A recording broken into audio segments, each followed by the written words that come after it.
Oh, baby. I looked. How's that sound? Ooh, that sounds different. Sounds nice? Yeah. Sort of locks you in. I gotta talk close to it. Now your drugged coffee is really going to start fucking with you. Sweet. This is the catalyst. Yeah, exactly. Everyone that comes over, I just drug them.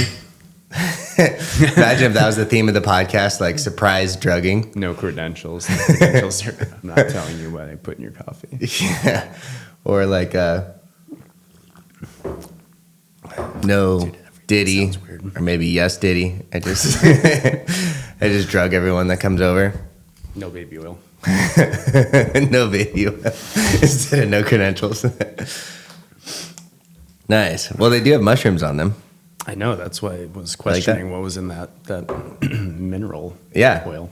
Exactly. It's gonna hit good. To be honest, I don't even know. Taylor bought that, but I think it's called Shinjat or something. It's supposed to be a lot of like trace minerals that are really healthy for you. Instagram told me once upon a time I should get that. Oh, did you? Did it? Yep. It's supposed to be good for you. Yeah, it looks like it's good for you. Yeah.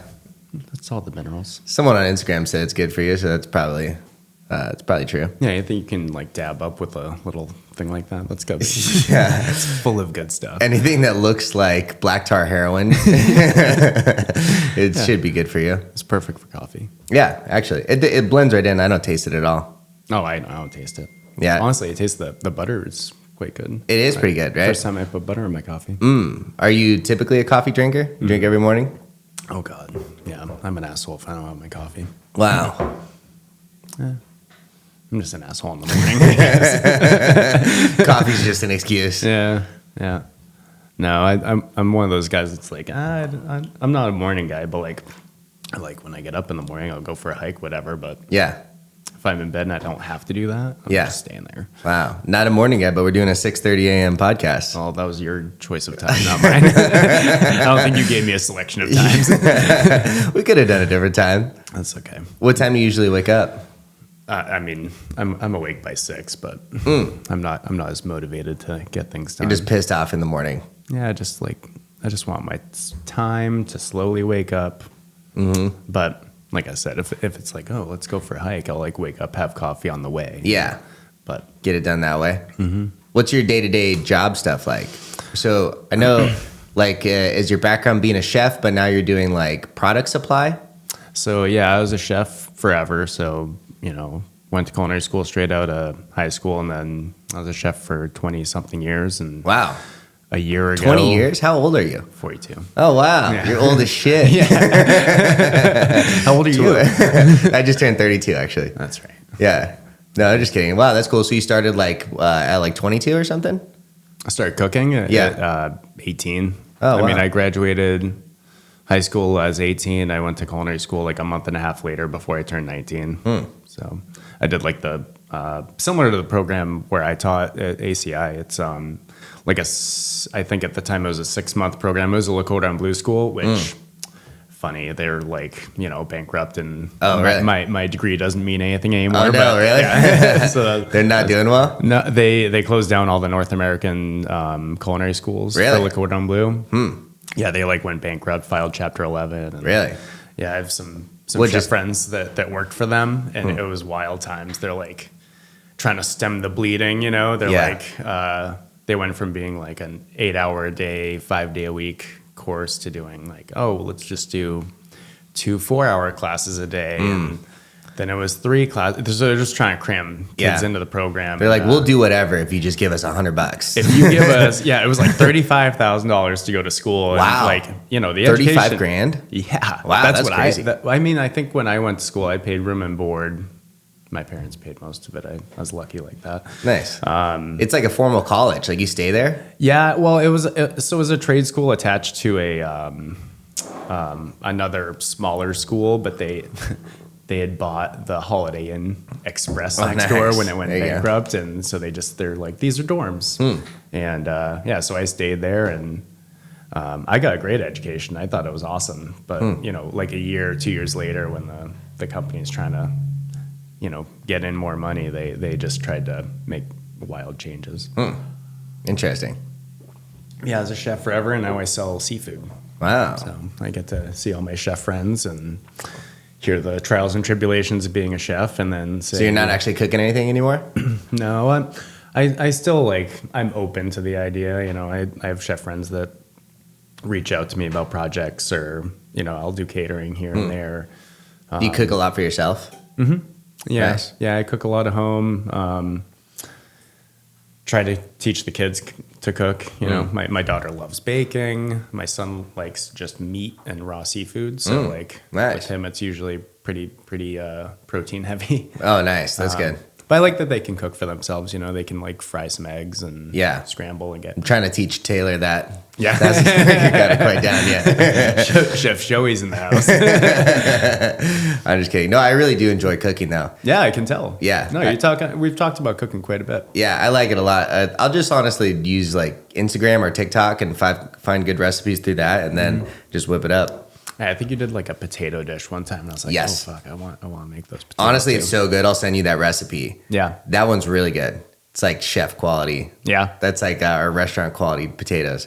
Yeah, I think like with cheesy potatoes or crispy potatoes, like Well, with that one, it's basically twice baked. You bake them in the oven, you let them cool completely, and then you slice them into these little discs. And then while that's happening, I'll like make some garlic butter with rosemary and thyme and stuff, like infused in the butter, like super low temperature until the garlic is like mushy. I'll take all that stuff out, and then once the potatoes are done, I've got the little discs. I fry it in that little butter, sear it on both sides, becomes super crispy. Plus the butter is like infused in that garlic and stuff. And then with the like really soft garlic, I'll mush it and put it in a mayonnaise, make this like garlic aioli. Yeah, there you go. It's insane. Yeah. Oh, keto yeah. Except for the potatoes, right?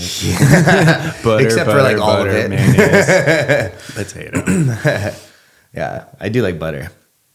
Yeah, we eat a lot of butter actually at this family. Yeah, I buy the good butter at Costco. So nice. I try and use quite a bit of butter as well. What kind of butter do you do? It's the Costco brand, but I found. I mean, I used to use Kerrygold, which is great. Is that great? When I can afford it. Yeah. Is that good quality? People have mentioned that, but I just do like the European butterfat kind. Yeah, that's the Costco one. It's just the Kerrygold knockoff, I guess. But like it's made. I ended up reading an article. And it's like, oh, where's Costco's butter come from? And it's like New Zealand, and I don't know. Interesting. Probably just as green as the fields that they make Kerrygold. Yeah. Huh. But good stuff. Kerrygold's like Irish, right? Are you Irish? I am Irish. Wow. Yeah. Not from If Ireland. my beard gets long enough, you can see a little red. No, not from If Ireland. my alcoholism comes through, you could really see it. Oh, you can see my alcoholism. No, my love of potatoes. My love of potatoes. Although I do like fish, I feel like that's not an Irish thing. What is Irish? It's like alcohol and potatoes. That's pretty much it. That's like the whole culture. I believe that's the whole stereotype. Yeah. Fighting. Yeah. Well, now with Connor, a little bit of fighting. Yeah.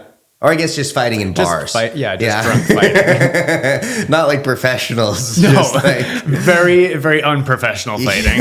Like domestic violence. Yeah, no sanctioned fights. Yeah, exactly. My family, most of my family's from like Montreal area or like just south of Montreal. So I'm just French Canadian. Interesting. Yeah. Oh, we talked about that. Does your family speak French at all? My grandmother and her sisters did. I don't know if maybe my aunt speaks a little bit of French, but I'd love to know a couple languages. That'd be pretty sweet. I wouldn't suggest Canadian French because then you go to France and apparently they disrespect you. Oh, really? Oh, well, my grandmother went anyway. I don't know. I hear the French just like don't like other people. Yeah. They're really like Americans, apparently not French Canadians. Yeah, apparently not. Yeah. They're a lesser form of French, apparently. Wow. Fucking French people. What's up with them? Yeah, I haven't been, so I don't know. I haven't been either. That would be cool to go. I'd rather go to Spain. That's where I went. Oh, really? Yeah, I've been to Europe one time. Spain was fantastic. Really? That's cool. Taylor and I want to go to Portugal next year. I think we'll probably spend maybe like a week in Portugal, a week in Spain. That'd be awesome. Yeah. Yeah, I hear Portugal's really nice. That's yeah. I've been talking about international travel with some people lately because I really want to go to Japan next year is my plan. I haven't bought anything or officially planned anything. But like I really have always wanted to go to Japan, but now I hear all my friends talking about Portugal a lot. They've been recently, so I don't know. That sounds cool. I just saw something online that Japan will actually pay for your ticket if you have like a connecting flight in Japan somewhere. Yeah, I saw that too. It's something about tourism within Japan. Yeah, so they're trying to encourage tourism over there. yeah, I think that's if you're in Japan and you want to fly to, I think it was like Okinawa and there were 3 other cities. But I think it's like if you go to Japan and you want to fly from where you are to one of those cities, they'll pay for that. Okay, so they're not going to pay for you to get over. I don't think so, because that's like way expensive. Yeah, it's like serious cash. I was like, dude, if we just go to Japan for free, that'd be pretty cool. Yeah, no, if it was that, I'd probably sign up already. Wow, I would love to do more traveling. Yeah. Yeah, Where have you been? Across the world, I've been to like Mexico, been to Costa Rica, been to England. My mom was born in England, so I've been to England a few different times. And then I think that's it for out of the country. And then just across the country to a couple different places. What part of England, like London or? No, so they live in this town that's like about 2 hours north of London. I think it's like, I forget the name of it. Claverley? I think it's called Claverley. It's a super small town of like population of like a couple thousand people. But it's really nice. Like Taylor and I spent 2 weeks there last year, and it was super cool to experience like living with them. And then also we spent like 3 days in London as well. Yeah. It's 2 totally different experiences, because you go to England and like if you stay in London the whole time, it's like coming to America and staying in Times Square and be like, I experienced America. You know, it's like it'd be totally different than, you know, so much of America. So it was really cool, like being in that really downtown area and experiencing all that, but also too like living in the country with like the rolling hills and farm ground and all that type of stuff, and like going to the local pubs, the local eateries is really cool. Yeah, it's not all packaged in this commercial, corporate stuff. Yeah, well. Yeah, like London is more. It's like the business center. It's like it's comparatively to like New York. Yeah, I grew up in a small town, like probably that town that your mom's from, in Gilmanton, New Hampshire. Really? Yeah, I don't really know low how many, population, like a couple thousand people. Yeah. But, oh, really? Yeah, it's funny because it's like a huge town. It's split in half. There's Gilmanton and Gilmanton Ironworks, but the population is really small. So I went to K through 8 in Gilmanton. Went to high school in Guilford. What's like a graduating class? How many people? My graduating class, so my 8th grade graduating class was like 60 kids. Oh, wow. And then high school was like 120, 140 or something like that. Wow, that's nuts. Yeah. I think my graduating class was like 1,500. Like, I can't even comprehend that. Like there was more people in your class than in my whole school, including faculty. Yeah, wow, that's crazy. Yeah. It's just a super small town. What did your parents do? My father's a trucker. He was a mechanic when I was born, became a trucker, and then over the years he had his own mechanic shop and kind of did a little bit of everything. But he was always a trucker for the most part growing up. Like hauling freight? He did a little bit of like long haul trucking where he drove to California a couple times, but usually it was shorter hauls, sometimes to like New York. So okay. He'd be gone for like a couple days at a time. What state again? New Hampshire. Okay. Yeah, so he'd bring. I mean, I remember he hauled trash, he hauled concrete, he hauled sand, he hauled salt. I mean, I don't know. As a trucker, I guess it just depends on what people are. Like whatever you want to put back there, I'll fucking drive it. Yeah, like at one point he had his own trailer, and then he's like using other people's trailers because he did concrete at one point too. So all stuff that I don't. I'm not in that world. Yeah, I understand that as much as he understands the chef world. Yeah, I don't think my dad's ever cooked anything besides mac and cheese, maybe. Wow, maybe some fried Spam. Yeah, maybe no. Not that. Grilled cheese. Yeah, He's grilled probably cheese. made grilled cheese. Yeah. What about your mom? What'd she do? She, when I was younger, she was the lunch lady. Oh wow, that's cool. Yep. She was either the lunch lady because that paid for insurance and stuff. Wow. Or your mom's probably a sweetheart. She is quite lovely. So she did that, and then she also went to hair cosmetology school and did hair for 15 years or something. Wow, that's cool. Yeah. Wow. She still insists on trying to cut my hair, and I'm like, no. She doesn't let you? No, I don't let her. That's what I meant. Wow. My mom cut my hair one time when I was younger, and it fucked it up. Just one time, huh? Yeah, maybe a couple times, actually, but like once as like a teenager or something, and I was not happy about it. I don't think it happened again. Mm-hmm. I can ruin your life. You're like, you get pissed when you have a bad haircut. I gotta go to school like this. Now I could care less. I had to shave my hair bald. We'll just like live with that for like a couple weeks. I'm gonna be there pretty soon, so. You think you're balding? Oh yeah, I don't think anything. Oh yeah, it's happening. People remind me all the time. You got to go to Turkey and do that. Have you seen that where people go to Turkey and you could get like hair transplants for like it's apparently much cheaper than doing it here, and they do a really good job. Yeah. Yeah. No, that all terrifies me. I'll just let my hair fall out. Well, you got to be careful because I've also heard like apparently Turkey has like a really world-class medical system, and you'll go and like say it's, I don't know what it is here, $5,000 to do like a really good hair plugs or something. You go there and do it for like $800 or $1,000, and they offer a bunch of different medical services. But I heard this two girls that went over there for some sort of liposuction or something, and it had been years, and then one of them gets like some sort of medical test, and the doctor, like an MRI, and the doctor's like, how long have you had one kidney?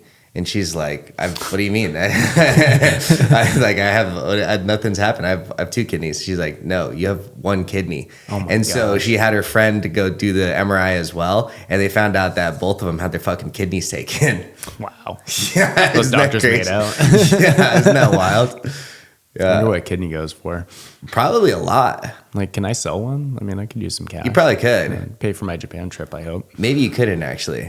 You could probably go over there. I'm not in those circles for sure. I'm not in the kidney selling circles. They'd probably be like, yeah, we'll pay you. Just let's take you open. They take your heart, your lungs, your. They can't take my heart and leave me in a bucket of ice. No, They're not. No, yeah, they're not leaving you alive. Oh, okay. Yeah. I don't want that. I want the doctor that's gonna leave me alive. Okay. Yeah, I bet you it's like at least like $20,000 or something for a kidney, maybe more. Yeah, depends on what that rich guy wants to pay for it to steal it from your body. Yeah, exactly. Yeah, it's crazy that shit can happen. Yeah, selling organs. Yeah, That's that was no just bueno. movie stuff like 10 years ago, and now it's like. No, I think it's always been real. Yeah, you're right. It probably has been. I mean, like, hopefully nowhere that we would go. That's why I'm like, I don't want to drive to Mexico because, like, there's some, like, stories of people getting trapped and taken in Mexico. Mm-hmm. Yeah, I've heard that, too. My friend from Mexico is like, nah, you'll be fine. I'm like, you'll be fine. Yeah, exactly. It's different if you speak Spanish and stuff, too. You can get around a little bit better than maybe us gringos. Yeah, my Spanish is no good. It's definitely not good No enough bueno. to bribe the cops intelligently. I would go to Mexico. Like I think it's more safe now than it was maybe 10 years ago or so. But if I were to go to Mexico, I'd go to like Tulum or somewhere you could fly in. You know, you're already in the tourist area. You don't have to go through that whole like fucking middle part. Mm-hmm. I've been to Tulum when I was like 14. My parents took me on a cruise ship, and I just remember going to like that. Was it the Aztec temples or Mayan temples? Oh, yeah. There? Yeah. In Have you been Mexico? out there? No, I haven't. Oh, man, it's so cool. Is it cool? Yeah. Wow. Yeah, I mean, I'd like to go there as an adult and like party, but Yeah. I was like 16 with my grandpa. So Oh, that's cool. That's still cool. it was a good time. Wow. It was one of the first times I had a beer, actually. Oh, really? Because they're like, fuck it. You look old enough. They're just handing them out. My grandfather's like, what are you doing? I was like, I'm taking the beer that you handed me. They're just handing it to children. That's why if you're like Mexican, you just grow a mustache by the time you're 9. It's all the beer. You've been drinking beer your whole life. You're a man already. Yeah. They say it's better than the water, right? Yeah, right. The water's not so good over there. Yeah. Was it Dusty was telling me when he was there? Maybe it wasn't Dusty. Somebody went over there and had this like epic meal and all this like 3-star Michelin at Pujol, and it was like In Mexico? In Mexico City. And like they didn't get sick the whole time, and then like on the way out they like had a cocktail with ice in it, and then they got horribly sick. Really? In the plane on the way back, I'm like, all right, good, I'll take that advice. Wow. No ice. They just bring your own water or something? And just only drink bottled water and I don't know. Wow, Beer. that's gross. Yeah. Huh, that's crazy. But yeah, I lucked out when I went. I didn't get sick. Yeah, no sick. Didn't get your organs taken either. Didn't get my organs taken. Well, that's nice. No, we got on the ship with all our organs. It's always a good. It's like, all right, we made it back. It was a fun trip, though. Yeah, I was pretty fortunate to go on those trips. You know, got to see some islands and go snorkeling and shit. Nice. That's cool. Seeing the temples or the pyramids too is really cool. Mm-hmm. I'd love to see those. Yeah, I really wanted to walk up the steps, but apparently I wasn't allowed to. You're just not allowed to go up them? I don't know. That's what I was told. It's probably bullshit. I could have just ran. Really? He could have stopped me. That was fast. Wow. Yeah. Egypt's pyramids are pretty cool too. I would love to go to Egypt. That'd be cool. You know, my dad went last year, and like he said, it's cool seeing it for like the first time, but he said it's not somewhere he'd go again. No, there's just like the actual city is not that great, and like there's so much scammers everywhere you go. Like you'll ask someone to go to the bathroom, and he's like, or where's the bathroom? And they're like, oh, it's that way. And he's like, okay, $10, you know, for showing you. And then they're fucking all over you. They like pressure you to like give you money everywhere you go. So that's not fun. Yeah, that's why I go see the pyramids. Yeah, that's it. Have you seen that thing that they think there's like these big structures underneath the pyramids now? Yeah, was it with like LiDAR or whatever? They're looking for that. Yeah. I don't know anything about that, but I'm waiting for something to happen so I can see it. Yeah, right. Was it like the columns that go something like that, 200 like feet or something like that? Yeah, really far below underneath the surface. Yeah, I don't know. I feel like that's pretty verifiable, right? Couldn't we just dig a hole and then like look? I don't Why do know. we have to use this technology, fucking like sonar and something? Why can't we just dig and see? No fucking idea, man. I'm not an archaeologist. Right? Or an engineer or whatever it takes to figure that stuff out. I don't know. I always wanted to be an archaeologist, though, ever since Indiana Jones. Really? Was that your thing before you started chefing? Yeah, until I realized that, like, that's not the way archaeology works. You're not using a bullwhip and to realize you can handgun. make zero money doing it. Like, I gotta teach people? I just want to go on adventures. Wow. That's funny. There's this guy that I work for that owns this building in Tucson, and he rents to like an archaeologist, I guess, if maybe that's the title. He just looks for dinosaur bones everywhere, and that's his whole job. I'm like, how much money can that guy fucking make? But apparently, like he has like a T-Rex skull or something. He sold to Logan Paul for like $30 million or something like that. Yeah. So how does that all work? Like, because when you find something like that, like when you find artifacts or you find fossils, you like legally have to tell the government or somebody. I think so. Why? I mean, I know that's the way it is with like you can't legally take like a piece of pottery if you find it out in the like was it the Puebloan Indians that have like the cliff like dwellings stuff buried? and stuff? Yeah, because there's like all kinds of ruins out there. You can go check them out, but my cousin goes out all the time and try. You've got to tell someone. I wouldn't fucking tell anyone. Yeah, like he goes out there with his drone and he'll be up on the cliffs. They're like, you know, used to be able to access them with like ropes or something. I don't know, but they're hundreds of feet up in the cliffs. And wow, he goes up there with his drone with his camera and you can see everything. Wow, perfect. It's crazy. That's pretty cool. But there's like pottery and stuff up there. Huh. And I'm like, oh, have you ever taken that? He's like, no, you can't take that. I'm like, what's stopping you, buddy? I don't see anybody out there. If I found like a fucking skull in my backyard, I'm not telling anyone. I'm just hitting up Logan Paul. I'll be like, you want to buy this shit? Hey, I think this thing had 3 eyes. You want it? Right. Yeah. How crazy.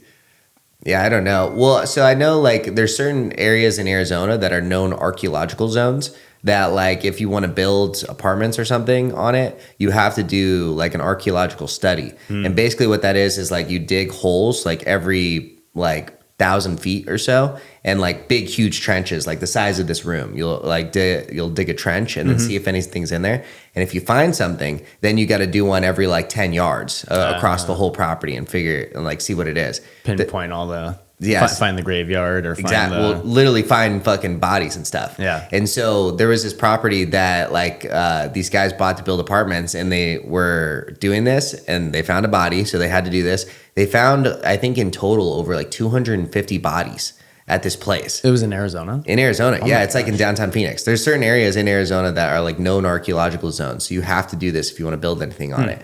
And so, and it costs, it's like there's this tribe that takes the bodies and does like formal ceremonies, or who knows what they do actually. Yeah. They probably just take it and burial take your money. Yeah. Well, it costs money to dispose of each of them. Like it's something like, at the time, it was a long time ago, like $2,000 a body. So 250 bodies, it costs like $500,000 just for them to take it. And then they build apartments on it. Not tell anybody. That's what I'm saying. They could just take it and then like fucking, they just bring them to the dump or something. They're like, $500,000 just bucks. pay the guy at the landfill $50. Like, I just got a couple of trucks over here. Imagine.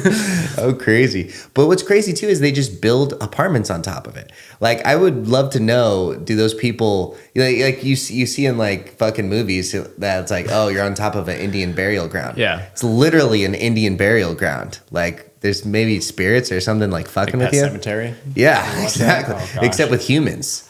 Just fucking with you. I don't want any of that shit. Zombies coming back. And, Yeah. I'm Right? not here for that. Yeah. Do you believe in ghosts? Yeah. You do?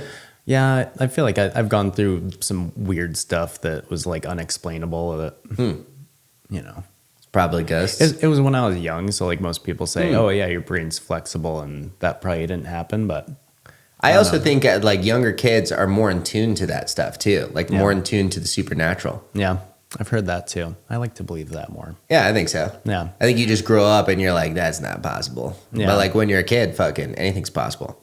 Yeah, I mean, I grew up in the woods, and there was some weird stuff that happened in the woods too. Like, I believe that there's like paranormal stuff. As far as pinpointing what it would be, I wouldn't go that far. But Do you have any like crazy experience or something that happened? when I was younger, I just remember this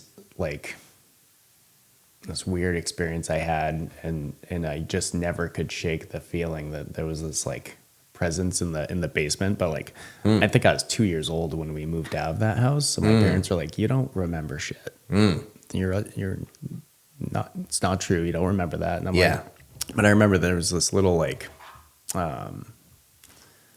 crawl space in the basement, but it wasn't a crawl space like basements have a crawl space and they have like an ending. This one, like in my memory, didn't have an ending. It like kept going. It kept going to like I don't know. In my mind, it was like the Underground Railroad or something. Yeah.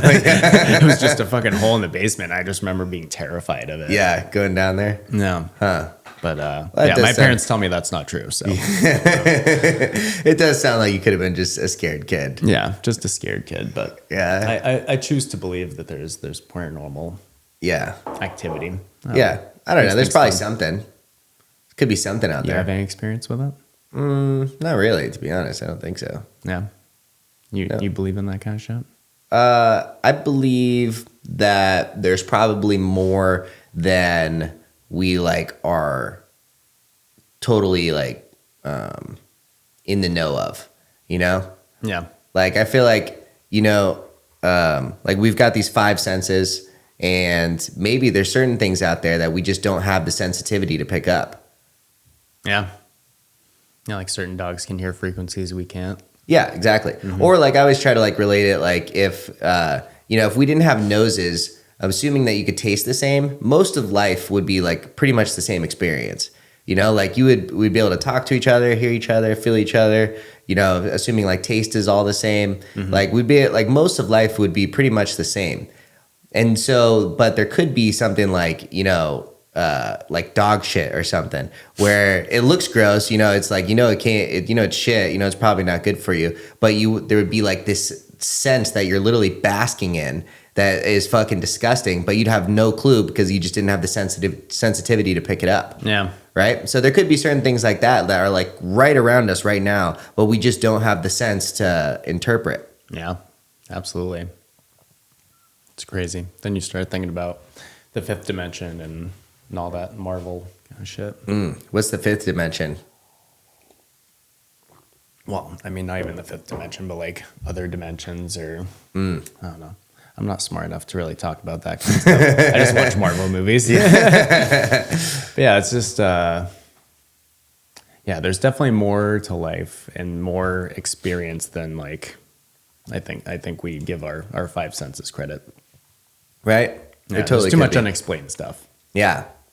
Like I feel like a lot of people call it, you know, like people call it God or they have a religion or Yeah. whatever. Like I believe there's something else going on Yeah. that I can't explain, but I just don't give it a name. Yeah, right? That's what I think.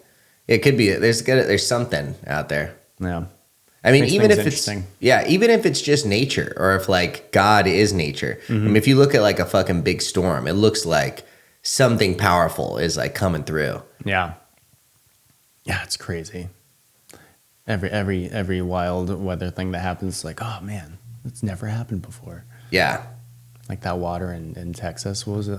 Oh, wow. How horrible that is. 26 feet in like 45 minutes or something. How crazy. How terrible that is. Yeah. It was just like a small little town too, right? It was something like it was a summer camp. Yeah, there was a summer camp right down by the water. So How sad. terrible. So like 80 people died? I think it's over 100 now and 150 more missing or something. Wow. Yeah. That's crazy. And those people are likely dead. I can't imagine anybody missing is going to be found, alive. Yeah. If you're like, how do you die from a flood? It's just like, you can't swim to the surface? Yeah, I imagine with all the stuff that's in the water, you get tangled and pulled under. And Especially if that it's water's coming through moving so super quickly. fast. Yeah. 26 feet in an hour is crazy. It's like taller than this house. Uh-huh. But I'm always like, if you're an adult, can't you just swim to the top?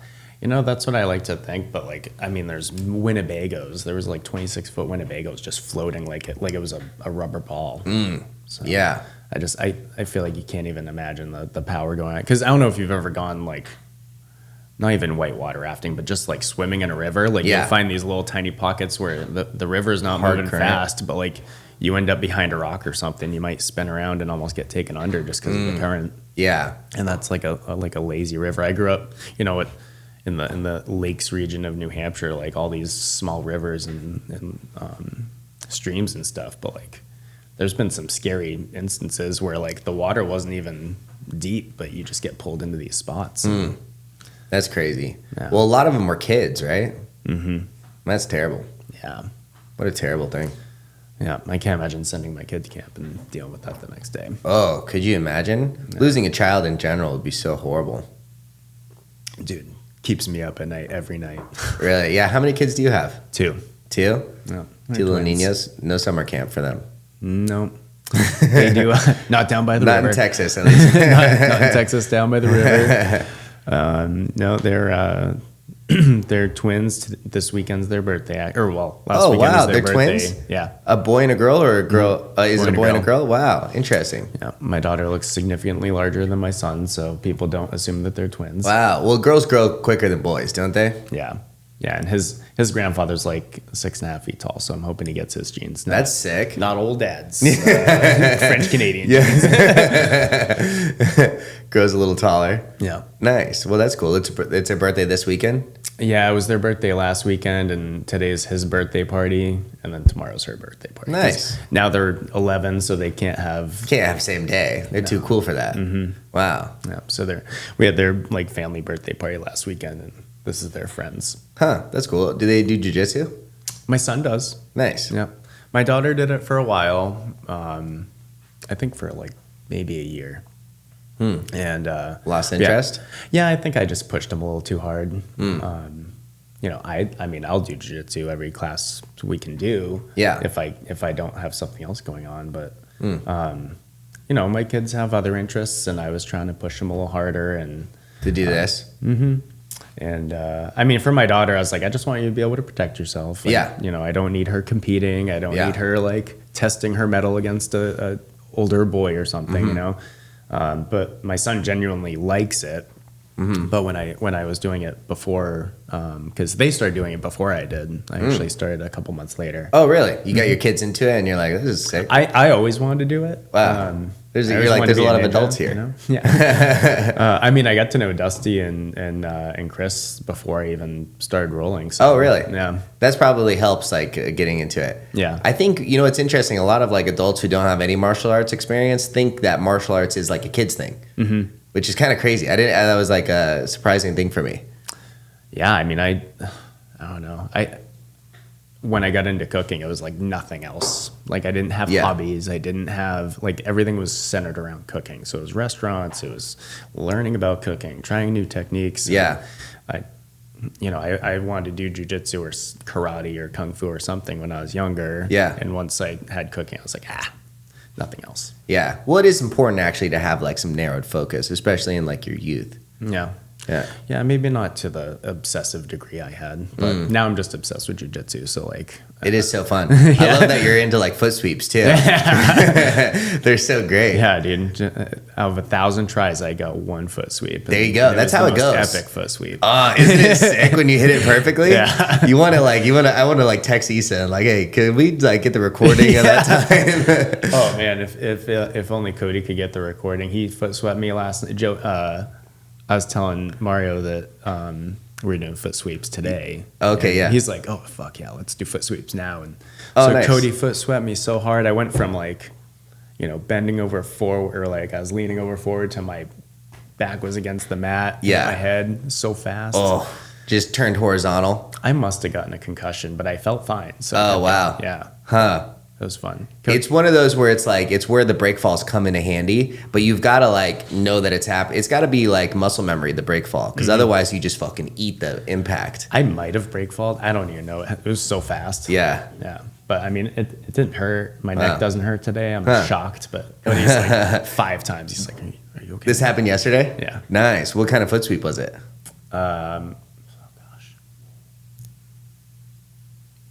Uchigari, the inside reap, I think. Interesting. Mario hit me with a really good foot sweep the other day, actually. Did he? Yeah, maybe that was the one that he taught. Could be. Wow. He tossed one Mario cheeky move, and then we did the.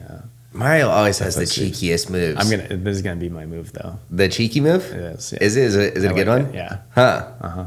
Usually it's like a fucking wrist lock once you have your back taken. I'm like, what the fuck is this? Inverting and taking side control. So interesting, huh? I don't know. You just do some things and like your body just can do that move. Yeah. This one worked for me, so we're gonna see.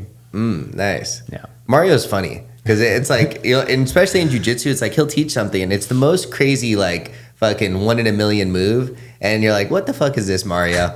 And then you'll do like kickboxing class right after, and he is like such like a class act master. Yeah. Like he's very good. His technique is so tight with everything. He's like such a good instructor with that. He also is with jiu-jitsu, but it's like he teaches the craziest moves. You're like, what the hell? I feel like he has a little bit more fun with the jiu-jitsu stuff. Yeah, maybe just likes to add his own pizzazz, which that's why it's good to have multiple people that you're learning from too, because you get like everyone's own personal take on what they're either working on or what they like to do. Yeah. And that is kind of Mario's game. It is like kind of like crazy stuff too. So yeah, like I don't think Mario ever hits me with a classic anything.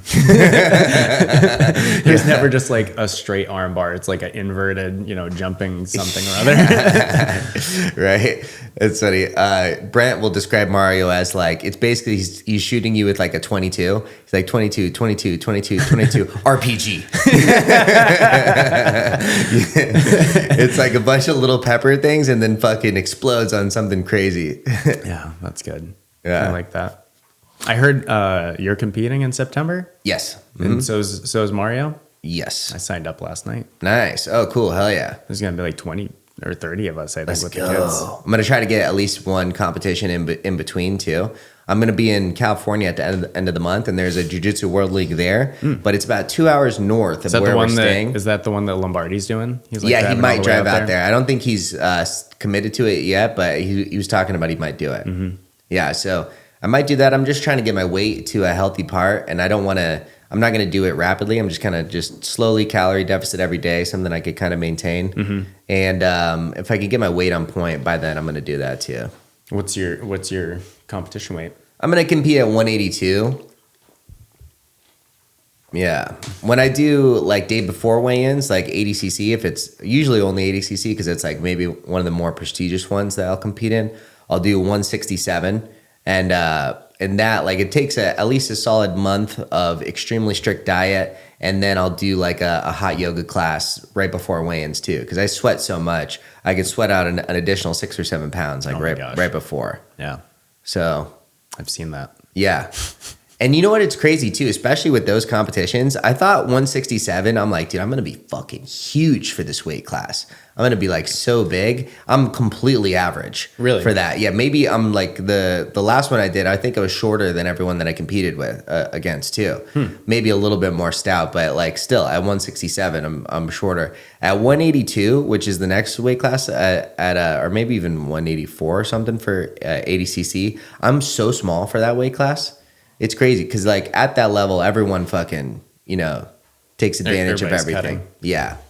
I competed at 182, I think, the first comp, and like I weigh 150 right now. Like I can't even remember what it's like to carry around the extra 182 30 pounds. Wow, and you're 150 right now? At my biggest, you were fat when you started? I almost hit 200 pounds. Dang, a little bit before I 200? started jiu-jitsu. Yeah, I was pretty close to 200. That's thick body for you. I think I hit like 198, and I was like, oh fuck, I gotta change. And this was right before jiu-jitsu? Not right before. Did you lose a lot of weight before you started training? Not really. I don't remember you being a fatty. Yeah, I mean, I started losing weight, I think, when I was at the culinary school, because there were a bunch of other chef instructors were like ultra marathoners, and like one of them was into Muay Thai and stuff, and I'm like, oh, well, I guess I gotta really fucking step it up. And that's when I started training. I did the half marathon, and I wanted to do the marathon. I'm not built for fucking running. I just, my body, I'm like 80% legs, and they're no matter what I do, they don't get lean. They're not meant for running. Yeah. Jiu-jitsu's fine. Yeah. My hips get sore, but it's not like I run a mile and my hips are fucked for the next day. See, that's not good. Yeah. I also don't really love running. I'll ride the bike fucking 60 miles, but I don't love running. It's not fun. It makes my heels hurt, my knees hurt, my hips hurt. So, but yeah, so I got in shape, and that's when I started dieting and like paying attention to what I ate. And then I was a stay-at-home dad for 2 years after that. And I think really? it was hard to maintain a diet at all, and or at least one that mattered. I don't remember when I was 198. I feel like it was probably before I went to the culinary school. I was gonna say, I don't remember you being a fatty at jiu-jitsu. I was definitely bigger when I started. I think I probably started at like probably close to 170. So okay, which is still not like crazy. That's 30 pounds less than your max, than your PR. Yeah, never hitting that record again. It's crazy because you will see people that start jiu-jitsu and they're just like a little thick, and then before you know it, they're in such better shape. Yeah, it happens quick. Yeah. It's such a great workout. Yeah, I love it, man. I remember the first class. I mean, I just went home and I was like, oh man, that was awesome. I got fucking choked out like 10 times. But it was so cool. Everybody was nice after it. Like, the coach was cool, and like I met a fucking lawyer and a drug dealer. It's just such a odd slice of Americana. And I've just been hooked ever since, man. Wow. I mean, I feel like went through some hard times as a white belt and frustrated, and the comps didn't like help my self-esteem at all. But it's good. We got a good group of people there. Yeah, that's okay. It's all part of it. Yeah. I mean, it's one thing that's very humbling for the male ego too, is just knowing like how vulnerable you really are. That's why competitions are good, just to deal with that loss and stuff. But even just your normal day-to-day training, you start as a white belt and you're getting fucked up all the time. Yeah, I still get fucked up as blue belt. Yeah, well, that's true. You get fucked up for a long time, honestly. Yeah. Yeah, I think it is important for the male ego, because I think especially as like a young man, you just walk around with this like bravado of like, if something were to go down, I'll beat that guy's ass. Yeah. And I just see red. That's a real thing though. People really think that. And I remember like when I very first started, I was like training like I was just a white belt, 22 years old. I'm like, dude, if shit came down, I could fucking handle myself. And there was this guy that I rolled with who's like 5'4", overweight, like literally probably weighed more than me, like maybe not crazy overweight, like 180 pounds, 190 pounds for 5'4", which is thick. Yeah. Bald, middle-aged, purple belt. I'm like, come on. If shit were to go down, like, come on, this guy could handle for sure. And just wipe the floor with me. Like, tap me out 4 or 5 times in a roll. And I was like, Jesus Christ. And at that point I realized Like it's just mat time. That's the main difference here. Like this guy knows more than I do, but I like all those experiences. Like I actually really liked. I think at the beginning I liked getting beat up more because it's like the onus is on you to beat me. I just need to survive. If I lose, like, you know, that's just what's expected. But as a white belt, if I fucking tap you or something, that's sick. And so I remember being a crazy spaz as a white belt. I didn't imagine you as well. I mean, how long ago was that? I started when I was 22. Okay. Yeah, so almost 10 years ago now. In February, it'll be 10 years consistent training. Yeah. Mm. Oh. Yeah, February 3rd. February 3rd is the day you started training? That was the date. February 3rd, 2016 was the day I started training consistently. I don't know the date. I gotta ask Margaret. She has control of all that. Yeah. Everybody's always like, how long have you been training? I'm like, 2 years. I've been saying that for a couple months now. Been saying that for a couple years. Yeah. Yeah, it's so great. I love jiu-jitsu. I couldn't imagine like life without it, honestly. Yeah. Yeah, I wish I had done it much younger, and I think I'd have the confidence it's given me as an adult, I wish that for both of my kids. Yeah. So, you know, I'm trying to be gentle with my son about it now. Like I'm not trying to force him to go. He thoroughly enjoys it. But I'm just not trying to push him to go because I want it to be on his terms this time. That's good. You do definitely want it to be on their own. Yeah. But I also when I competed at white belt, I was like, "Oh, do you want to compete?" And I didn't push him to do it, but he's like, "Yeah, I do." And you know, I asked Issa, and Issa's like, "Yeah, he can do it," but I think at the time he just wasn't I don't know, as like driven. Like now he goes in there, he's a little more aggressive. He just didn't have the and I guess aggression, tenacity. Tenacity, right? Yeah, it's different now when he goes in there. Nice. It is a learning experience. That's like one thing that's great for it. You know, I think it's good for kids too, because the difference between that and like say like kids baseball or something is that like if your team loses, it's like it was fucking Johnny. You see him miss that pitch. He just dropped the ball. Literally. Yeah, literally dropped the ball. You know, like you could easily like displace the blame. But if you lose in jiu-jitsu, there's no one to blame at all. Yeah. You know, so it's like Issa, you should have taught me how to get out of that, man. Yeah, exactly. This is on you. Yeah, right? Yeah. It is fun though. The day before class, I was really tired and I had like a little bump of cocaine. Yeah. Like a big iced coffee and like, I don't know, for some reason I showed up to class like on 11. Oh, really? Just wired? Yeah, what was it? Wednesday or Thursday, I did a double, and like after the first class, I was still ready. I'm like, wow, coffee's the way to go, apparently. Wow. Yes, I'm very addicted to caffeine. I could like get like probably 400 milligrams in a day. Yeah, probably throughout the day I could do that. Yeah. If a cup of coffee is 90, I have 3 cups in the morning. Oh, okay, That's a good head start. Right, yeah, exactly. Cheers. Cheers, buddy. Official sponsor. Yeah, official sponsor of the podcast, Yerba Mate. Okay. I was listening to Huberman yesterday. He said something about how yerba mate has like a similar effect to GLP-1, which is Ozempic. So really? Yeah, if you do it prior to a workout, it like mobilizes or oxidizes the fat or something. Has like some sort of fat burning properties. All right, I'll do it. Yeah, right. Prepare us for the foot sweeps. I'm ready for the foot sweeps. Hell yeah! Are you coming today? Uh-huh. Nice. Yeah, I just gotta leave at like, I think I have to leave at 10:30. Holden's got his that's okay. We'll party at the Jumpy Park. Oh, nice. We'll start rolling early today then. Yeah. Hell yeah. Practice the foot sweeps. Yeah, absolutely. Yeah, man. I'm telling you, foot sweeps, and then the Mario cheeky move. You have to show me what it is, or try to hit it on me. I won't be.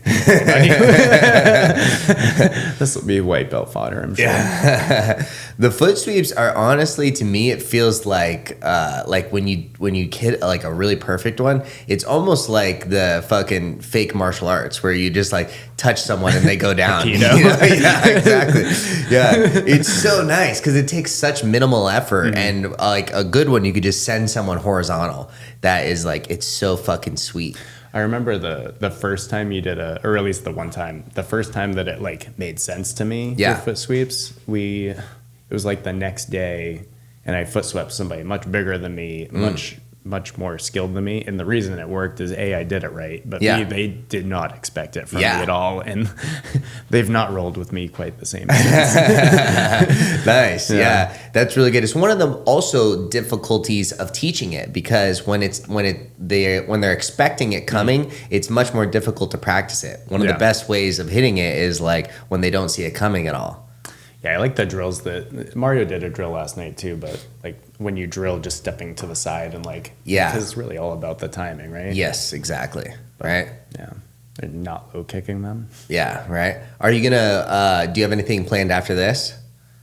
Mm-mm. Maybe if you want to come to the gym a little bit early, we'll like practice some stuff. Let's do it. Maybe figure out a good way to do foot sweeps today. Yeah. I struggle closing the distance is my problem. Oh, like really? Was it stutter step? Yeah. To close the distance. Everybody's taller than me, man. Huh. I got to figure out a short guy game. Maybe you got to shoot it from a closer distance in the first place. Mm-hmm. You got to like close the distance before you're actually attacking. Yeah. Know what I'm saying? Got to be in the mix. Like in boxing, they call it like in the pocket. Got to be already in the pocket and then go. That makes sense. Yeah. Know what I'm saying? That sounds like some good advice. Yeah. I've been the one that I've been doing like the best, or like on higher level people so far, is like when I already have like an underhook, or like we're gripped somewhere, and I'll do this, like it might be the Oshigari or something, the inside to outside. That's the one that you taught us before, or was it last week? I get to that position a lot, and I feel like that should be the one that I go for. Nice. Yeah. I don't know. We'll see. We'll see what happens. We'll see what happens, baby. It's a new day. Yeah, it's a new day. I got yerba mate. We get a yerba mate. We're getting yacked on fucking caffeine. Do a little bumpy before we get out there. I'm just kidding. It's getting crazy for a Saturday morning. Yeah. No, I can't do cocaine, honestly. I've got friends that like, we'll get one of those guys. I've got people that I know that like are successful too, and they do cocaine like fairly regularly. And it's like, I don't understand how you can do that. That's how you afford it. You're successful. You can afford it. I could never do that. Yeah. Right. But like for me, like the hangover is so horrible. Have you ever done coke? One time. One time? What was it like? I mean, it was great. It wasn't awesome the next day. Yeah, just not a fan of it. Yeah. Yeah, I mean, I was a big fan. I just, financially wasn't a fan of it. Yeah. Cost prohibitive, which is good for me. Probably, for sure. Yeah. You should have maybe tried a cheaper drug. Like, I heard like fentanyl, you could get like $1 a pop or something. Yeah. Coffee was it for me, man. You know what? Back in the day, though, I was a raver back in the late 90s. Yeah. I can see you raving. Plenty of God knows what was in those. I could see you with a bunch of glow sticks and a neon tank top. Just that was back in the day. Yacked for on sure. Molly. Dancing all night, man. That was the only cardio I got. That's funny. Yeah, it's crazy how cheap fentanyl is. What's the going rate on fentanyl? I heard it's like something like you get a pill for $1. And so that's why you see those people just like leaned over. Have you seen that? And like where like they'd just be standing on the corner, but they're like their heads. It's almost like they're like stretching their hamstrings, but they're just like they're just asleep like that. Yeah, that sounds terrible. I don't know. That. You know what's funny? I went to the hospital like maybe a year and a half ago or 2 years ago, and like they offered me, I forget what it was for. I think it was like when I had like an infection in my leg, and they gave me some like it was like very painful, and the person was like, "Would you like some fentanyl?" I'm like, I've heard bad things about it. I've heard some negative reviews.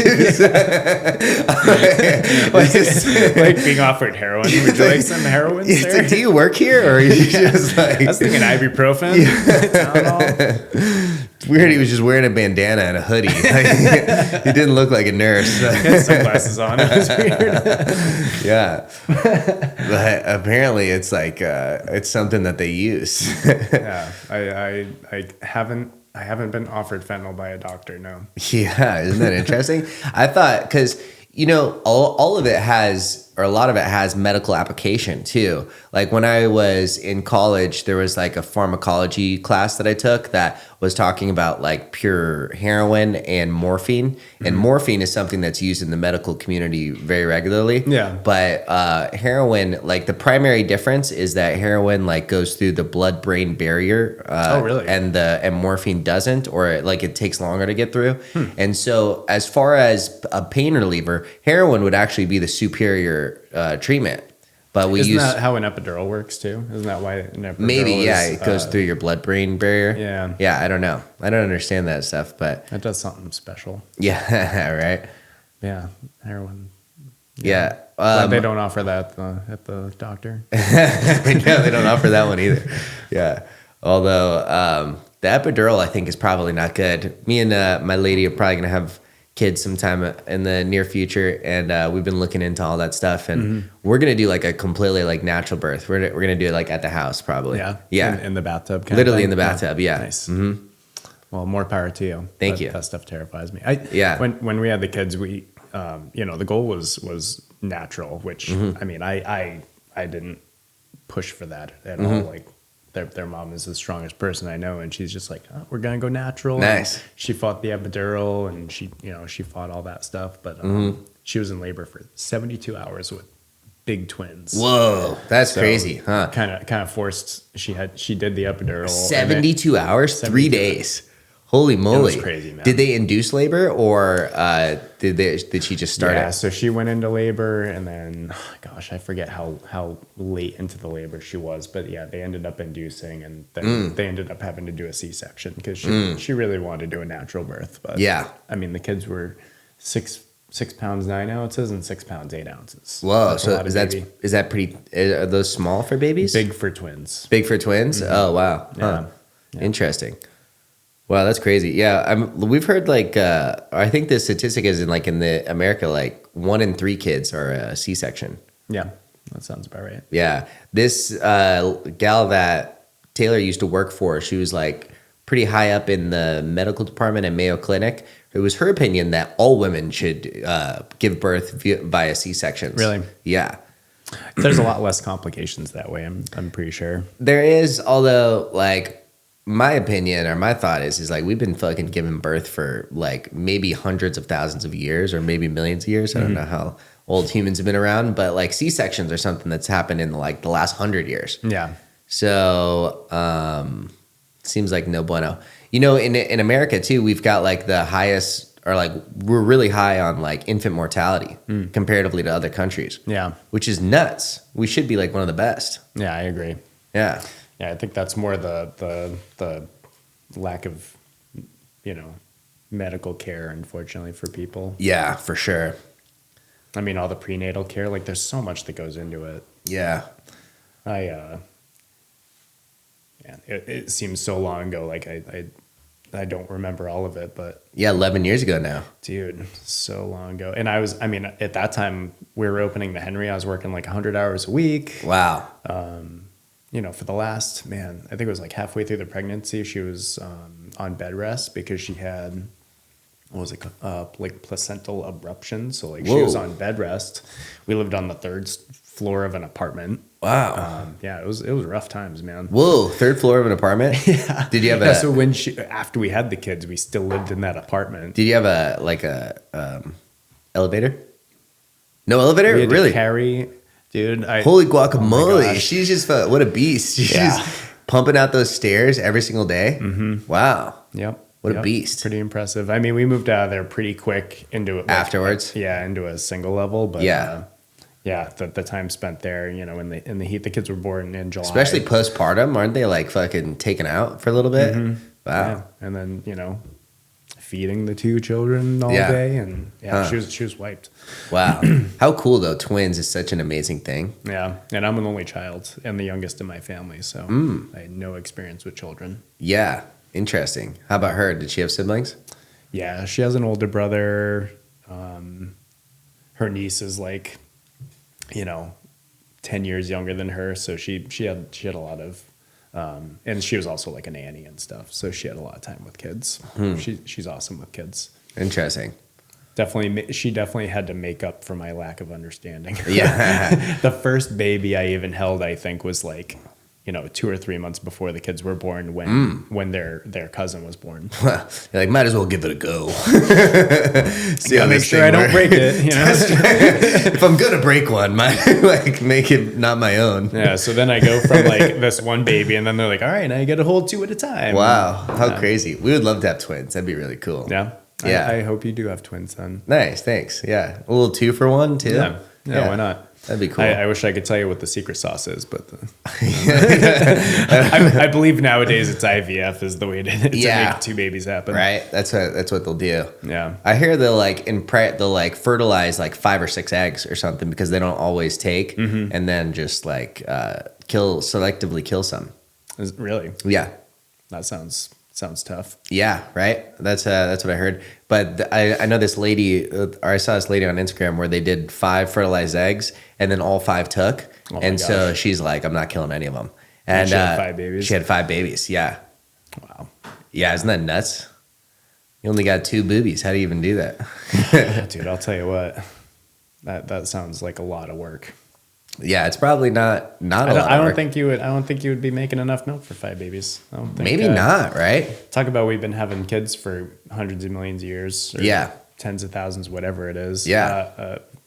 I feel like we've not naturally had a litter. Yeah, literally a litter. Yeah. Right? They came for along sure. with the C-section. I think maybe triplets are like about the most that anyone has naturally, right? I would think so. I would imagine, yeah. And 3 is even a lot. Mm-hmm.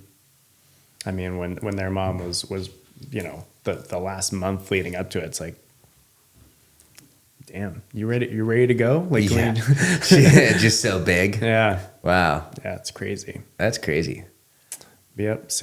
It was like 15 pounds of baby in there, or 13 pounds. Wow, it's a lot of baby in there. That's crazy. It's a lot of baby. That's why I can't imagine, like, she was that big. I know when you have 5 kids, they're not all going to be 6 huge. pounds, 8 ounces. But, for sure. But if they're 5 pounds, that's 25 pounds of baby in there. Whoa, that is a lot of baby. Oh. That's crazy. I'm glad I can't carry kids. I know. We've got it so easy. Stand to pee, like no periods. Pee wherever we want. Yeah. Pee wherever, no periods. We just get like awkward boners when we're like 12, 13. Yeah, exactly. I'll take awkward boners. That's not so bad. It could be worse. That's funny. No, we really, really came out on top here. Really lucked out, Yeah. I think there's benefits probably to both sides. I think so too. Yeah. That's cool. I like being a guy though. Mm-hmm. Me too. I thought about being trans, but I was like, nah. You had to consider it. It's like everyone's doing it. Like, maybe there's something to it. Got to give it a go. Try it on for size. Yeah. Just cut off my dick to see what it's like. Or knock it till you try it. Exactly. Do a knock until you try it. That's funny. I don't want to say it's like a mental illness, but like I saw this guy at Whole Foods yesterday that's like clearly a guy, but like very long hair, wearing a dress, and also wearing a tail. Oh, yeah. Like literally wearing a tail. Yeah. I just saw him at Whole Foods. I'm like, you're telling me that guy's just like mentally healthy? He's wearing a tail as an adult dressed in a dress, long hair, in getting groceries. Seems a little crazy to me. Yeah. I don't know. The way I look at it is I did some crazy shit when I was in high school. You know, I had like fucking cat eye contacts. This guy's like 35 probably. Yeah. And that I guess that's where the line is. Make those decisions when you're younger. I don't know. It's like, I mean, everybody has the right to do what they want. That's fine. But I'll tell you what, when you show up to a job interview with your tail, Exactly. they also have the right to say, maybe not for me. That's kind of weird. Right? Like, what do you do for work? Yeah, exactly. I saw this comedian that like had a really funny point about it when it's like, as soon as we started wholeheartedly accepting trans people, weirdo men stopped existing. They're the men that just want to dress as women and get close to other women. Those are no longer okay. Those don't exist. They're all just completely, they're just to be accepted. Yeah. Which I also agree. Like, people do whatever the fuck you want. If you're allowed to tattoo your eyeballs, you could, do whatever you want. You could like cut off your penis. You could give boobs, all that stuff. I would say most likely, just from like listening to people, I think that a lot of them are gay.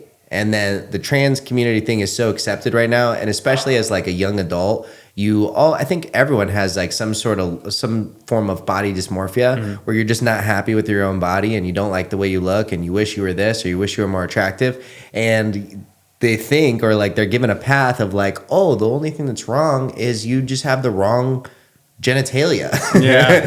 All you have to do is it. permanently alter that and you'll be happy.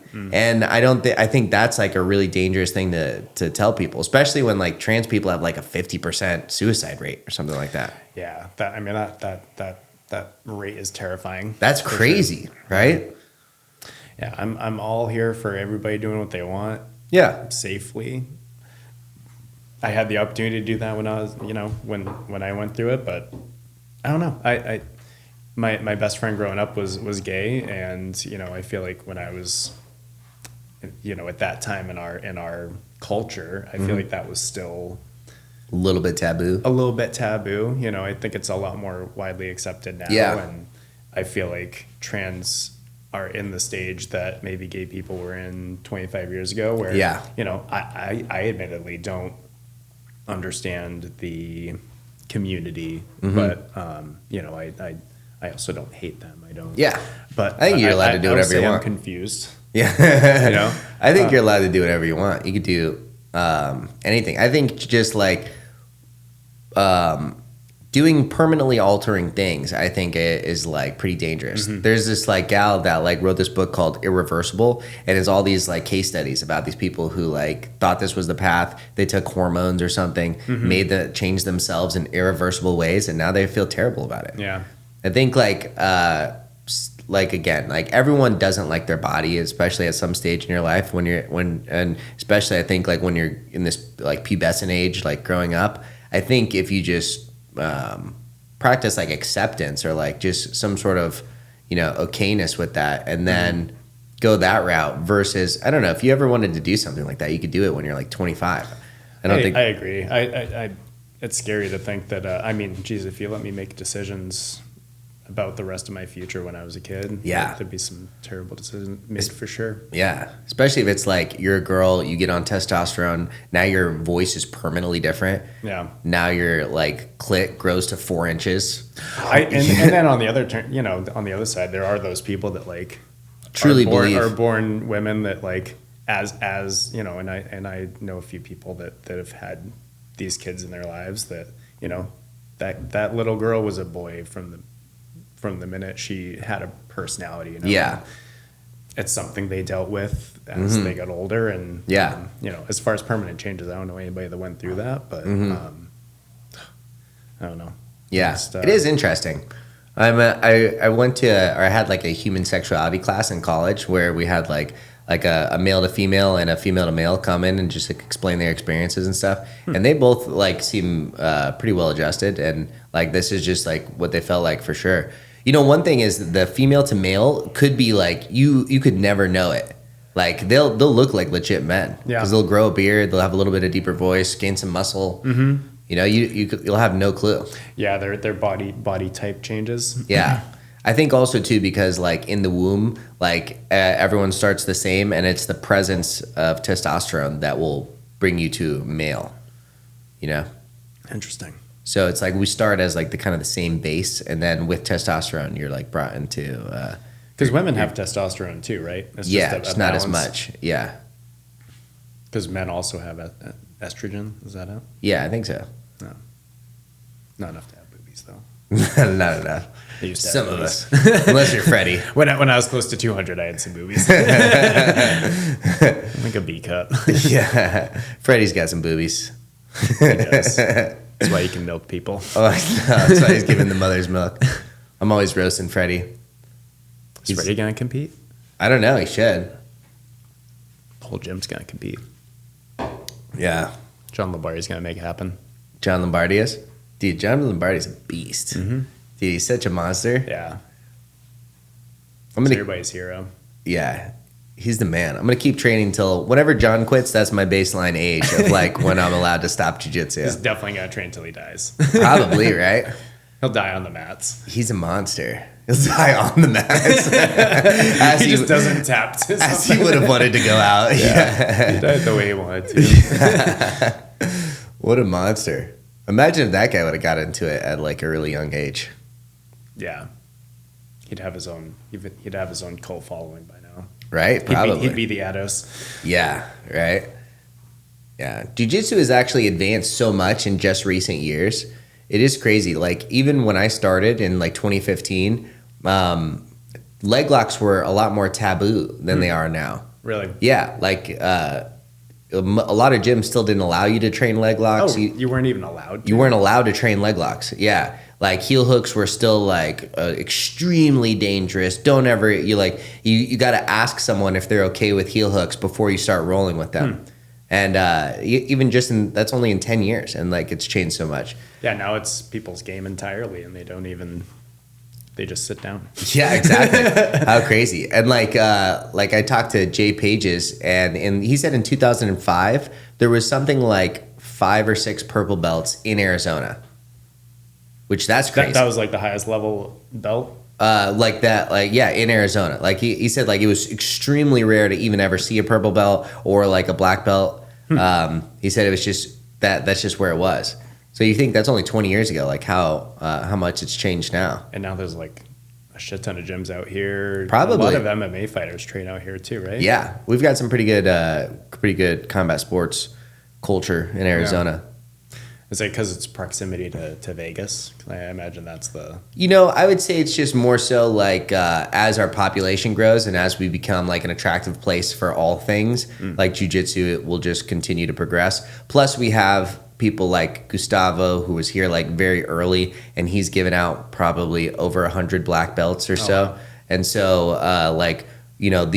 the people that like started here early, all those black belts, a significant proportion of them have gyms. They've given out a lot. I think Paul Nava, who I think is a Gustavo black belt, has like close to 100 black belts now. So if you think of that lineage, yeah, that's a lot of people. It is a lot. Black belts. Yeah. I like it. Yeah. Have you ever trained, or where else have you trained? I mean, I know you trained at One Love as like your main gym, but did you start training anywhere else before you went there? So my very first time ever training jiu-jitsu was at Arizona Combat Sports with Issa, because he was the head coach there, and I trained there for like 2 months or so, and then I like went on this moving escapade where I was like moving a bunch of different times, a bunch of stuff was going on, and then I started training at Gustavo's gym for about 6 months, and then I saw Issa opened up his own gym during this time, and so when he opened up his own gym, I went and tried a class, and then like Issa's been the man from like the very beginning. And also too, remember at this time leg lock's very taboo, you're not allowed to.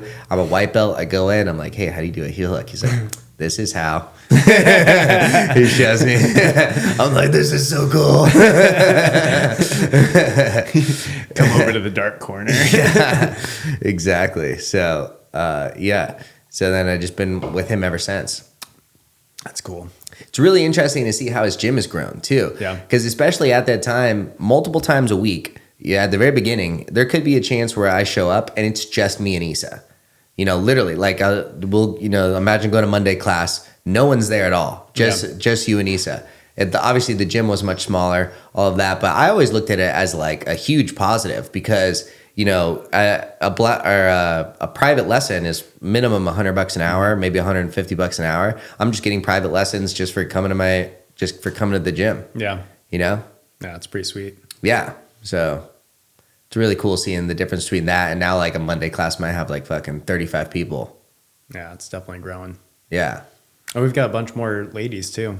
Bunch of ladies. That's pretty cool. Monday, it was like 50-50 ladies and dudes. Wow. Yeah, that is pretty cool. Yeah. I remember, like we'll have like up to like maybe 6 or 7 at a time right now. That's pretty sick. Yep. Hopefully we'll continue the girl culture there. Yeah. They'll keep bringing them in. Help growing it. Alejandra told me she was the only girl there for like a couple of years. A long Kate time. Came along. Yeah. What a beast, honestly. Yeah. To be training with only guys for that long. I can't imagine. I mean, she's definitely cut from another cloth. She's tougher than most, but yeah. I mean, shit. Yeah, most girls would not do that for sure. Mm-hmm. Yeah. She's very good too. Yeah. Yeah. She's got to compete too. I think we got to convince her. Oh, really? Yeah. Is she on the fence or something? Yeah, she's always going out of town. You know, she's a busy lady. So yeah. I'm sure Always she's got, like, some trip. excuses. Yeah, excuses. Same reason she can't make it to a Saturday class. Bullshit. Yeah, okay, we'll convince her for sure. Yeah, let's bring a fucking army out in September. Yeah. I'd love to get a competition in between too. Yeah. Yeah. I think it's just like anything else. It's like it takes like kind of some warming up and getting into it. I compete the best when I'm competing regularly. Oh, really? Yeah. Yeah, I've never gotten to that point. So Yeah. I just did the 2. Yeah. It's tough because do it's another one though. yeah. Okay, it's tough because like I feel like there's mat time and then there's competition mat time. And you can have tons and tons of gym mat time, but it really matters how many times you've stepped on those competition mats. Yeah. It's a different feeling. You get this It sure adrenaline feels dump. different. People are like looking at you. It's fucking way more spazzy. Like the like it's a life or death to not give this sweep up. Yeah, your grips mean a lot more when you're Yeah. And also too, it's just one mistake. Especially as you get more advanced, it could be a single mistake that loses you the match. You know, you've got to be fucking on it. Mm-hmm. So it's a cool test though. It's cool that like this is available as like adult men. We could just go and fucking go to battle with our brothers. Yep. Just hopefully I want to be able to walk the next day. Well, as long as you're like keep yourself safe is really what the thing is. I think you got to be like not too big of an ego. If you're caught, you got to fucking tap. And it's like it's your job to keep you safe. It's my job to keep me safe, and we're gonna attack each other. So Well, I like that. Like, I mean, the 2 comps I did, I lost all my matches, but like the guys that I was competing against, like in line, we're getting to know each other, and then afterwards we're Nice. you know shooting the shit, and that's cool. we've seen each other since. It's a cool community. Yeah. I mean, Lombardi must know everybody at this point. It's like the same 5 guys he competes against. Yeah, every right. time. Definitely in his own division. Yeah. Although he competes all sorts of different age brackets too, because He has to go down in age. he has to go down in age a lot. Yeah. Yeah. Down in age, up in weight, all that kind of stuff. Yeah. I might have to go. I mean, I'm the first one to sign up in my bracket. I'm hoping Still I don't far have out, to go. though. Yeah. Lombardi said if I sign up early, hopefully people just start Yeah. filling in now. That's the move. Yeah. So, but yeah, I'm gonna be more ready for this competition, and I don't care if I lose. So There you go. I feel like I'm in a good spot. Good. I want to get better at jiu-jitsu, and I'm probably going to get better by losing this, first blue belt competition. That's perfectly fine. Well, also just like go in having fun. If you focus too much on the end result, you're almost like focusing on the wrong thing. Yeah. It's like one thing that I had to teach myself at the beginning of jiu-jitsu is sometimes you'll be close to the end of a round and like you'll see the clock is running out and you'll start focusing on the clock. But it's like your focus is in the wrong place. You need to focus on the person that's attacking you, you know, and like just completely disregard the amount of time left because it's like something's happening and your mind's over here. It's sort of the same thing with competing. If your mind is on winning, you're not really focusing on the exact task. You just have to focus on winning the moment, doing the right things, doing good jiu-jitsu. And if you know you did good jiu-jitsu, just let the cards fall where they may. Yeah. Yeah, because all it takes is one guy to have just a slightly faster reflex. Yeah. Especially you don't know like this guy's been a fucking 5-year blue belt or he just got his blue belt or if the coach is like, you know, a sandbagger or, gives his belts early. You just never know any of that. Yeah. All you got to do is just go out and get after it. Yeah. No, that's my mentality this time. I just want to have fun. Yeah. Hell yeah. I don't care about the gold medal. Yeah. Although the gold medal is sick. It would be pretty sick. Yeah. Standing up on the top of the thing. Yeah. It's one of the coolest feelings, like feeling all these nerves leading up to competition, not knowing what's going to happen, and then walking away with a sick fucking highlight reel. You know? The highlight reel. That's Yeah. what I want. What was it that Donner has said that jiu-jitsu is like and this is why I like jiu-jitsu or like the theory of it is he said you're constantly solving a problem in a 5-minute match, you're solving thousands of problems because every move you make creates another problem for the other person. And they create more problems for you. And I don't know. I see a lot of parallels with philosophy and jujitsu. And applying it to my daily life, whether it's with the kids or with my work. Yeah, totally. Yeah, it's like dynamic problem solving. Mm-hmm. Yeah. Dynamic. That's the word. Yeah. Hell yeah. John's the man. He is the man. He's like a fucking comic book character. He's crazy. I just wish he talked a little faster. I know. You ever watch his instructionals? Oh my God. They're like almost insufferable. It's just like, get to the fucking point. You'll listen to an hour and a half and he hasn't shown a single fucking move.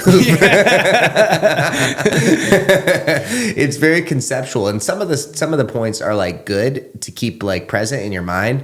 But some of it's like, just show me something. Come on. Yeah. I could have listened to this on tape. Yeah, exactly. I like instructionals, but for me, I feel like it's almost like mining for that little piece of gold. Like you'll like, because I think they have to kind of cover to like a broad base of people who could potentially be buying it, like from beginner to advanced. And so it's like, sometimes it's like, all right, like fucking show me something. Yeah. But then when you do find something, then it's like, mind blown. Yeah. Something silly like put your hand on their hip instead of on their knee. Or, exactly. Or like changes the whole fucking thing. I was watching Gordon's leg lock instructional, and like one small detail completely changed my leg lock game.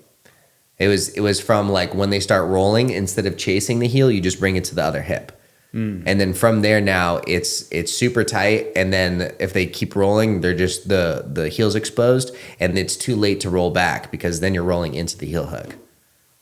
That one little detail changed my game, because like in like literally I think 3 or 4 separate matches, I would get to that position and the person just rolls out, and I'm always chasing, and then I like fucked up at least the finish on at least like 3 different matches because of that. And then that one detail, now it's like, good luck fucking rolling. I'm gonna rip your heel off. Say goodbye to your heel, fucker. Say goodbye to your knee, motherfucker. I don't understand any of that like stuff.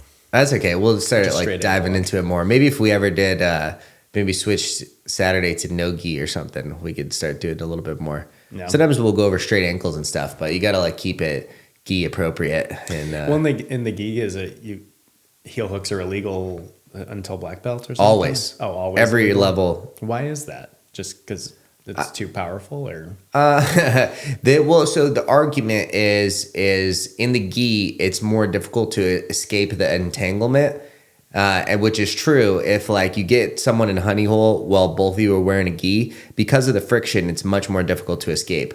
But I don't think that's a good argument for why it should be. It's hard to defend. So now you're not allowed to do it. Mm-hmm. That doesn't really make sense to me. I think it's just like a tradition of like old jiu-jitsu that we just carry on for the most part. Even in IBJJF, heel hooks were illegal until just like 2 or 3 years ago. Maybe it was like 4 years ago now. Like 3-ish years ago. Yeah. Heel hooks at every level in no-gi were illegal. Not allowed to heel hook. And just recently, they allowed it for brown and black belts. Oh, it's only for brown and black belt. Yeah. All right. Yeah. I figure I at least got to learn it by then. Yeah. You should start practicing now, because if you don't start practicing now, you're not going to be good at it, and you're not going to want to implement it into your game at that time. Yeah. The wait until brown belt to practice leg locks, because even like knee bars are not allowed until then. In the gi too. In gi, they allow it at brown belt. If you wait until brown belt to start practicing it, you've got a completely developed game. Even if you start practicing it, then you're going to have like a much lesser leg attack than the rest of your entire game. Yeah. You likely won't implement it the same way. All right, fine. I don't know if that makes sense. Well, I feel like the people that fuck me up worse with the heel hooks and stuff are all purple belts. So yeah. Well, that's okay. That's a good time to get into it too. I would get into it right away. Yeah. I've been dabbling. Little dabble with the stuff. Little dabberoni. Yeah, I've been grabbing feet. Not really doing much with them. I got this. What do I do with it? Yeah. Put it to the side. Yeah, that's funny. Nice. Actually, we're coming pretty close on class time here. Class? Yeah. Let's do it. Well, dude, thank you very much for coming on. Thank you for having me, sir. Yeah, appreciate you coming out. Yeah. Thanks for letting me play with the dogs. No problem. Miniosis. Miniosis. Oh, fuck, I wasn't recording the whole time. It's always like my worst fear.